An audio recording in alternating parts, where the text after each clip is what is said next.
So hello friends, today we are going to see about the Debye-Heckel theory derivation. Okay, so what are the postulates of Debye-Heckel theory? As you already know, so in Debye-Heckel theory, every ion may be surrounded by an ionic atmosphere of opposite sign. So for example, imagine a positive ion situated at the point A, and so you just assume a small point A which is positive, and you know the ionic atmosphere around which the oppositely charged ions will be surrounding it, and the volume of that oppositely charged ion is considered to be volume dV. Okay, and the distance from the central positive charge to that ionic atmosphere, the radius is known as r. So the distance of r is supposed to be order of less than about 100 times the diameter of an ion. So the r value will be very much less. It will be 100 times less than that of the diameter of an ion. So the probability of finding the opposite sign in space surrounding a given ion is greater than the probability of finding ions of the same sign. So if you find a positive ion, so in the immediate vicinity you can see a oppositely charged ion which will be available in the ionic atmosphere. So every ion will be regarded as associated with an ionic atmosphere of the opposite sign. The net charge of the atmosphere is of course equal in magnitude but opposite in sign to that of the central ion. The charge density will be greater in immediate vicinity atmosphere of the latter and will fall off with increasing distance. Okay, so the net charge will be both will be having equal charge, and but in magnitude will be in opposite directions, opposite sign. So the charge density will be greater. Okay, nearer to the atmosphere, the charge density will be very high. When you are moving towards the central positive ion, the charge will fall off. Okay, so in same way, you can assume that central charge is a negative point charge, then the surrounding ionic atmosphere will be positive. Okay, so you can use this vice versa for the negative charge central ion surrounding by the positively ionic atmosphere. Suppose you are having time average electrical potential in the center of volume element dV is psi. So here you can see you are assuming that electrical potential, time average electrical potential in the center volume element dV is psi. So this is the volume dV represents the ionic atmosphere. The electrical potential of the ionic atmosphere of volume dV due to the central point charge, that is due to the central ion, it may be positive or negative, is psi. So next, the work is required to bring a positive ion from infinity up to this point is then Z plus epsilon psi. So they are assuming that you are having a ionic atmosphere of negative charge. So when the negative charge of ionic atmosphere is there, you need some amount of work to bring the positive ion from an infinite distance to that particular point. Okay, the work required is known as Z plus epsilon psi, and to bring up to, so if the same way, if the ionic atmosphere is positive, then you should bring a negative ion from an infinite distance to that particular point, then it is known as Z minus epsilon psi, where Z plus and Z minus are the numerical values. So what are the Z plus and Z minus are numerical values? The valency of the positive and negative ion, that is plus 1, plus 2, minus 1, minus 2. In this way you will be representing the valency of the different ions, that is known as Z, that is generally represented as Z plus and Z minus. Epsilon is the electronic charge.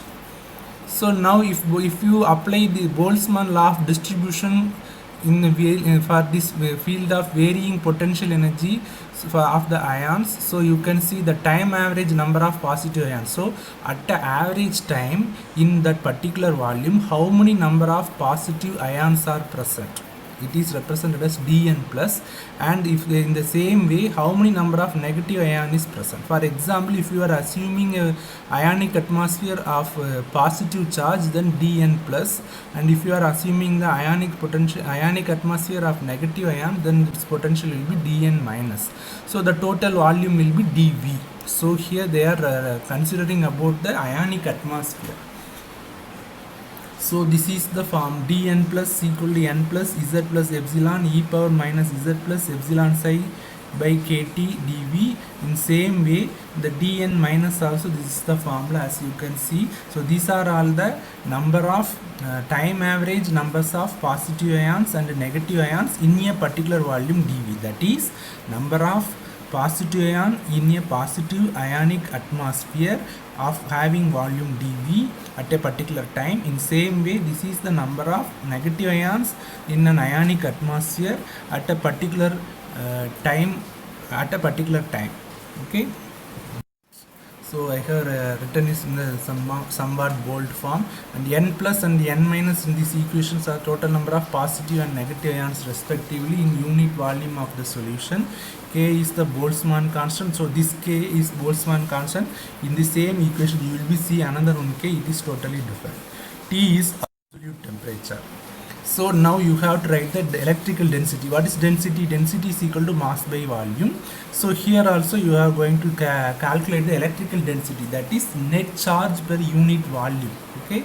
So here in electrical density for the ions it is charge by volume. So here you know rho is equal to n1 z1 epsilon e power minus z1 epsilon psi by kt, n2 z2 e power minus z2 epsilon psi by kt. In this way you can write the density for different number of ions. If the particular solution contains I number of ions, you can from 1 to 60 or 1 to I you can write in this way. So instead of writing in this expanded form, you can simply write it as in the summation form.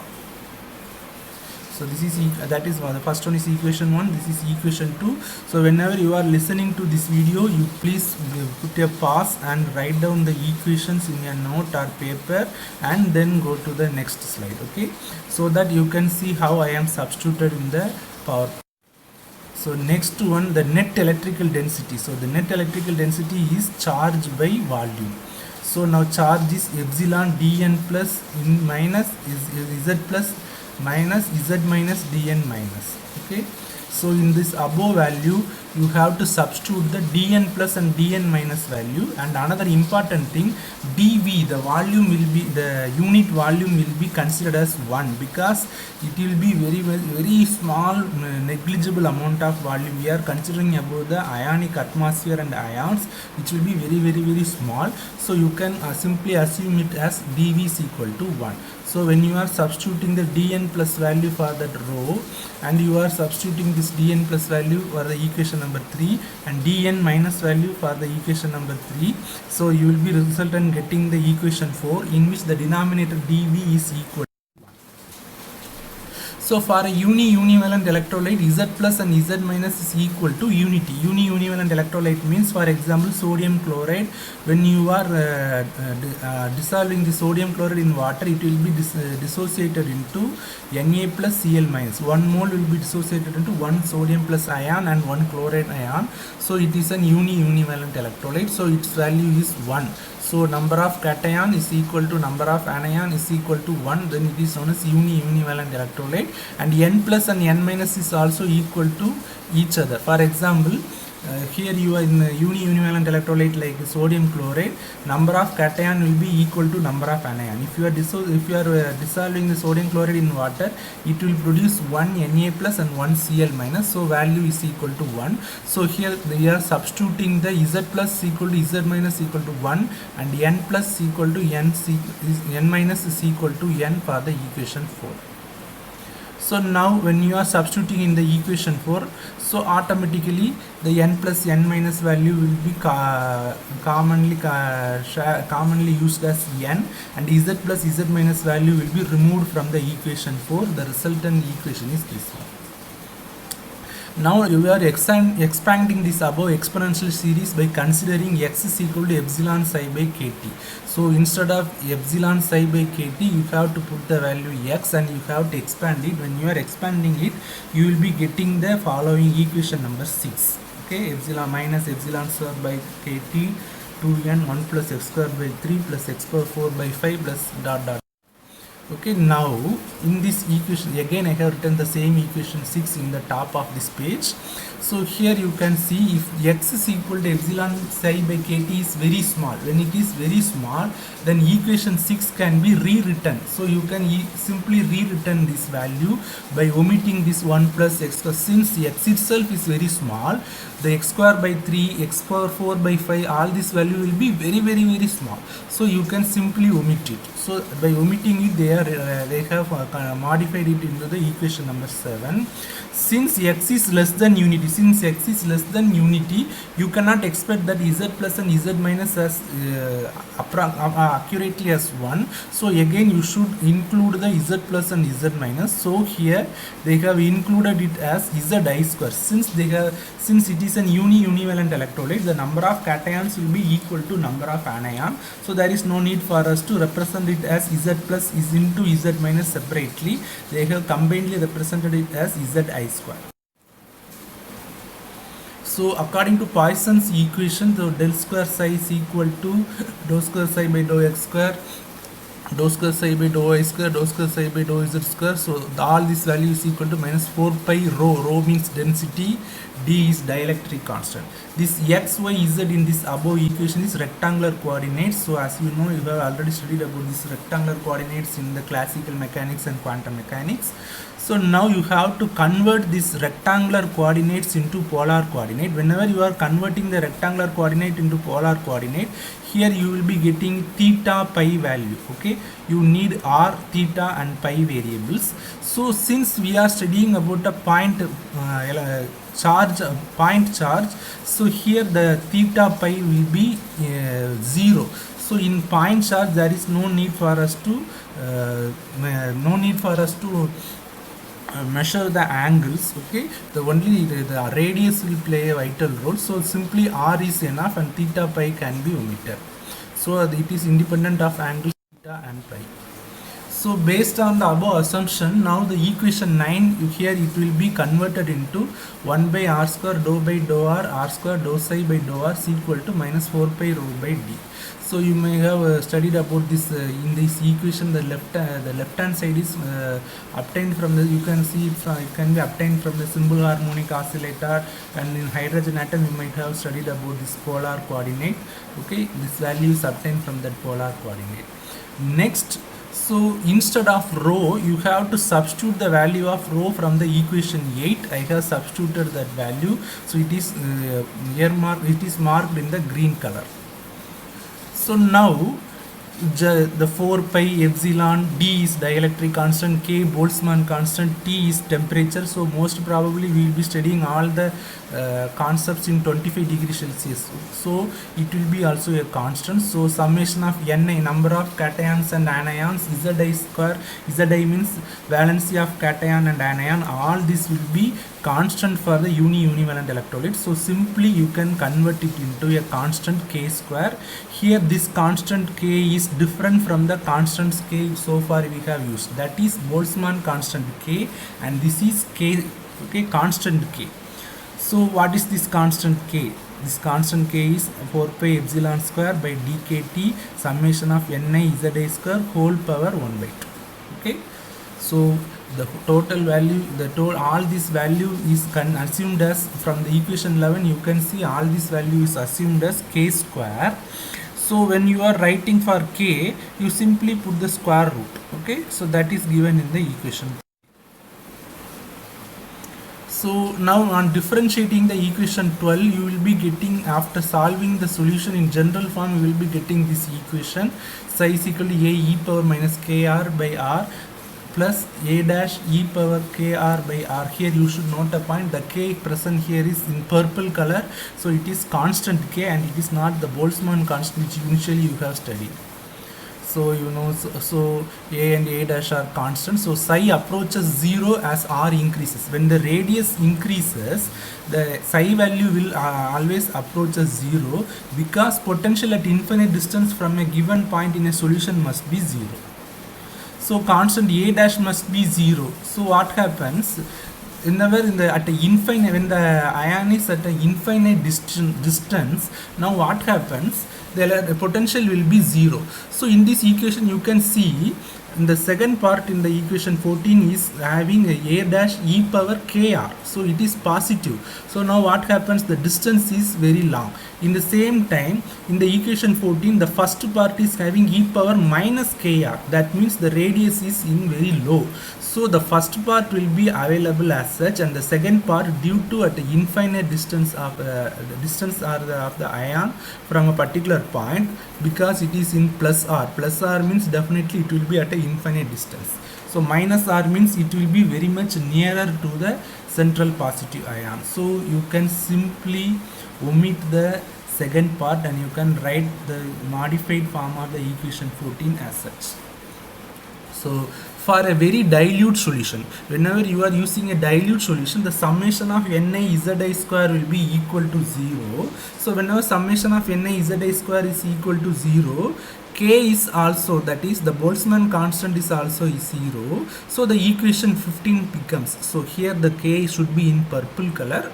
Okay, so mistakenly I have given it as red color. Okay, it is a Boltzmann constant only. So K is 0. So equation 15 becomes psi is equal to A by.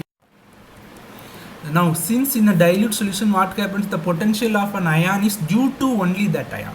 Okay, in a very dilute solution there will be no any neighboring ion in a immediate vicinity, so the potential of a particular ion is due to only represented by that ion only, not by the influence of any other neighboring ions, as you have studied in the postulates. Okay, so now what happens if the ion is regarded as the point charge? So here you are assuming the ion as a point charge.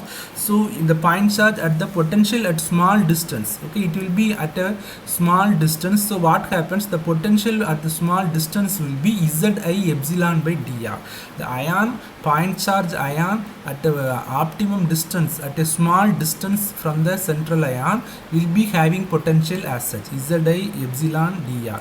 The equation is as follows. So now what happens, you have to substitute this Zi epsilon by dr in the equation. So A by r is equal to Zi epsilon by dr.